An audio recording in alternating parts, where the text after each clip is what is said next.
watching the station covering all of the DMV. This is DC News Now. Cold, cold, and more cold is on tap this week. Thanks for joining us for DC News Now at 4. I'm Mark Hall. And good afternoon. I'm Annalisa Gale. Mark, definitely cold out there. It's a DMV first warn day, and it's no joke. It's a great time to stay bundled up and stay inside if you don't have to be out there. This is a live look outside right now. There you can see in the background the Kennedy Center there on this Tuesday. And look at the roads, many which are still icy from the snow that we had on Sunday. Now, this is I-270 near Montrose Road in Montgomery County. Things are looking good there, but it's those side roads that really can create some problems for a lot of people. Oh, for sure. We have live team coverage with some of the problems we're seeing throughout our show. And of course, we're paying attention again to those roadways. And water main breaks also a concern. Liberty Simmons will be staying on top of those complaints in Prince George's County. But we begin with meteorologist Damon Matson, who is tracking this extreme cold to keep you safe. Damon. Yeah, Mark and Annalisa, at this point, it's just getting brutal with how low these temperatures and wind chills are, and it's about to get even colder. Tonight into Wednesday morning, likely to be the worst of this stretch. So, no shocker here. We have these extreme cold alerts continuing across the entire DMV. In the dark blue, we have those extreme cold warnings out across the mountains here until Thursday morning. And in this lighter blue color for everybody else, those are cold weather advisories.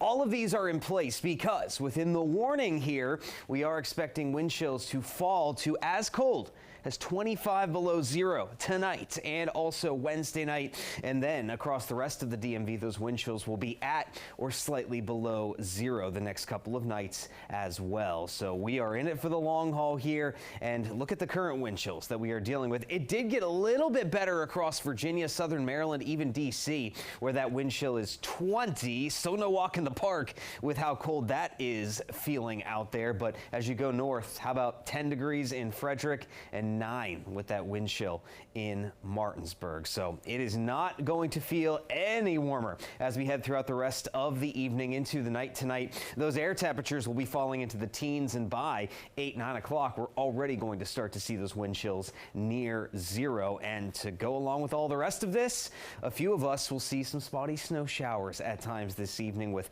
plenty of cloud cover for the rest of us. So we'll talk about just how cold it is about to get tonight and when there will finally be some relief, some warmer air once again. And a look at your full forecast coming up here in just a bit. All right, Damon, thank you. Well, for those needing to escape the cold, warming centers are open tonight across the DMV. You're going to find a list of locations on our website. Just search dcnewsnow.com and type warming centers in the search bar in DC. And you can see, if you see a neighbor in need of shelter, you can call or text 311. And to stay on top of the dangerously cold weather, you can scan the QR code on your screen. It will take you straight to the weather section of our website, dcnewsnow.com, and you'll find the latest forecast, winter weather warnings, and radar to help plan your day.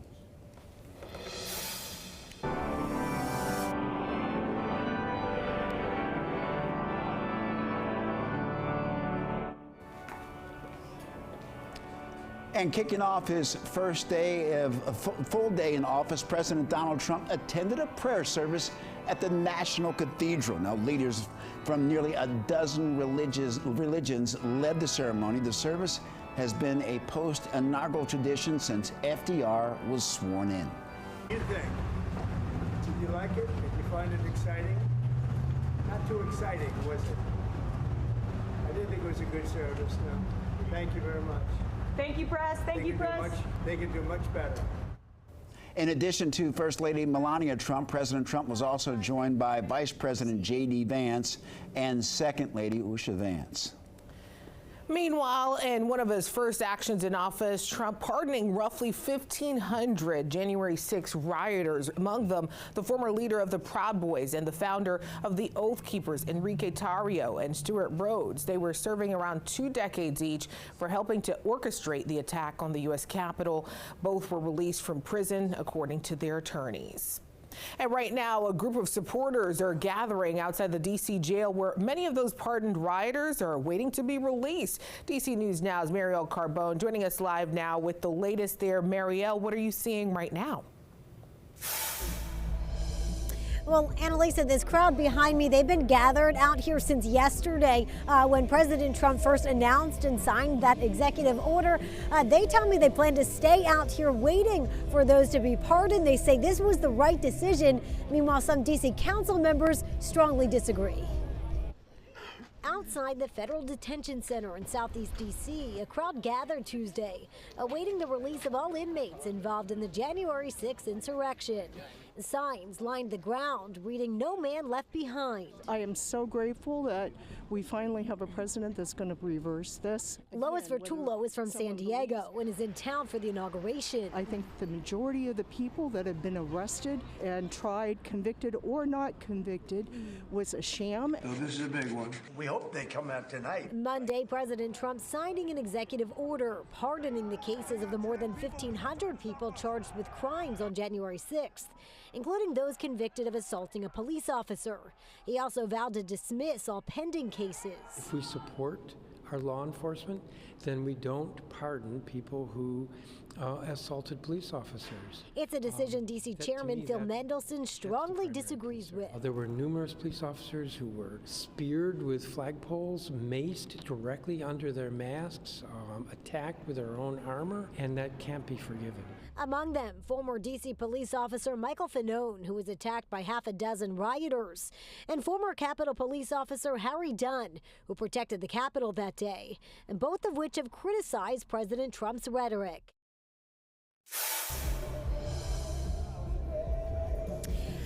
Now, Annalisa and Mark, you don't have an exact timing on when any of those who have been pardoned will be released. Obviously, this crowd's still out here waiting, and we expect them to be out here until some of those people are released. I do want to point out, I did speak to a former Capitol Police officer, Harry Dunn, briefly over text to ask him what he thinks about all this, and he tells me that officers have been working for a while now to really explain the significance of January 6th, but he tells me it's, quote, unfortunate that didn't work out. Reporting live in Southeast D.C., I'm Marielle Carbone, D.C. News Now. Marielle, thank you. And right now, 18 states and D.C. are now taking legal action following one of President Trump's executive orders. And it would end a decades-old immigration policy known as Birthright Citizenship. As it is now, the policy guarantees U.S.-born children are citizens regardless of their parents' immigration status. Washington, D.C. and Maryland are part of a lawsuit trying to block Trump's order. They say that it violates the 14th Amendment. The president's executive order would take effect on February 19th. And Trump also signed an executive action ordering federal workers to return to office full time. Well, the order also freezes hiring of all jobs in the executive branch except for military and other positions like national security. Another order the president signed ends some of the former President Biden's federal government-related diversity, equity, and inclusion initiatives. The order is set to expire in 90 days when the Department of Government Efficiency, or DOGE, is expected to wind down the federal workforce. And after not being used on Inauguration Day, we now know what's next for the $1.5 million that was supposed to be used for inaugural viewing stands outside the Wilson Building. The Department of General Services in D.C. now says those materials used in the stand will be repurposed. Meantime, we caught up with D.C. Council Chair Phil Mendelson today. He spoke out against people calling the hefty price tag wasteful. I think folks who think that it was a waste, well, yes, if there was no parade, you could argue it was a waste, but nobody knew that going forward. It was not unreasonable to say that it was too cold for the parade. The price tag was more expensive than it was for the 2017 inauguration. And new details out of Northern Virginia. We learned a bill that could bring a casino to Tysons Corner has moved ahead. A Fairfax County Senate subcommittee voted to pass the bill in a 5-2 vote yesterday. The bill was introduced by State Senator Majority Leader Scott Survival, and it would open the door to allowing Fairfax County voters to decide whether they want a casino in their backyard. Well, this week's extreme temps posing a huge health risk for anyone who spends time outside. DC News Now's anchor Chris Flanagan spoke with a top burn surgeon about treating frostbite and the best ways to prevent it. Their conversation is in What's Going Around.